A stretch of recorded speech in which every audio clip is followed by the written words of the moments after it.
পাবনার ঈশ্বরদী ও আটঘরিয়া অঞ্চলে আবহাওয়ার কারণে ফলন বিপর্যয়ে চরম ক্ষতির মুখে পড়েছেন চাষিরা। আগাম শীতকালীন সবজির অধিকাংশ মাঠে পানি জমে শিম গাছের ফুল ও ফসল নষ্ট হয়ে গেছে। এতে চরম আর্থিক ক্ষতির মুখে কৃষক। সোহাগ মল্লিকের ক্যামেরায় মুস্তাফিজুর রহমানের পাঠানো তথ্য ছবিতে প্রতিবেদন। পাবনার ঈশ্বরদী ও আটঘরিয়া শীতকালীন আগাম সবজি শিম চাষের অন্যতম অঞ্চল। দুই উপজেলার রাঘবপুর, রামচন্দ্রপুর, খিদিরপুর, পারখিদিরপুর, চাঁদভা, মুলাডুলি, দরগাবাজার, দয়ারামপুর, রোকনপুর, সরবাড়িয়া, কুমারগাড়ি সহ ৩০ থেকে ৩৫ গ্রামের বেশিরভাগ মাঠ জুড়ে শিম চাষ হয়। নীল ফুলের পথ পেরিয়ে গাছ যখন শিমে পরিপূর্ণ তখনই বিপর্যয়। ক্ষতিগ্রস্ত কৃষকরা জানান, হঠাৎ বৃষ্টিতে এই শিমের গাছের গোড়াতে পানি জমে ওপরের ফুল ফল ডগা পচে নষ্ট হয়ে গেছে। শিমের ওপর নির্ভর করা কৃষকের এই ক্ষতি কাটিয়ে ওঠা খুব কঠিন। তবে যতটুকু ফসল অবশিষ্ট রয়েছে সেটি রক্ষার চেষ্টা চলছে। অনেক জমির পানি নেমে যাওয়ায় কৃষক নতুন করে শিম বপন করেছেন।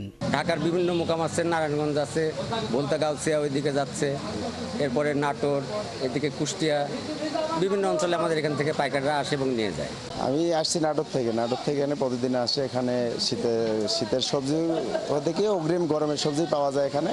তাই আমরা আমাদের ওখানে হয়তো এই সবজিটা ওঠে না, অগ্রিম এখানে মোলাডুলিতে উঠে এখান থেকে আমরা প্রতিদিন আসে নিয়ে যাই ওখানে আমরা নাটোরে বিক্রি করি। আমরা এখান থেকে অনেক ধরনের সবজি, সিম, ভেন্ডি, করলা, ঝিঙা, ধুমাও সব কিছুই। বর্তমানে সিমের বর্তমান বাজার 100, 105, 10।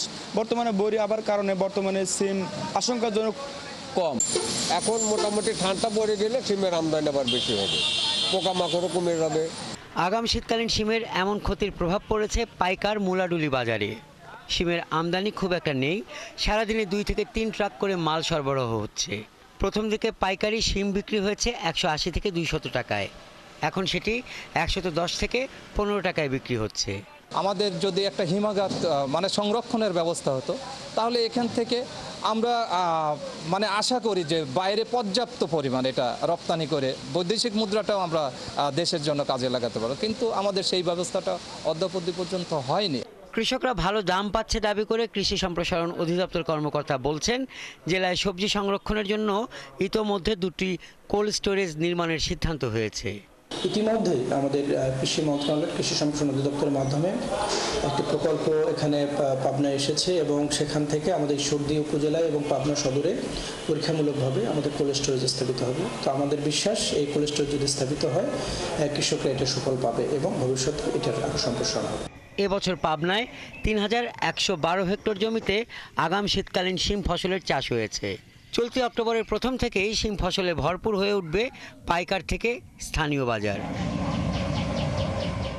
হাসান আহমেদ, 71 সহকর্মীর কাছ থেকে।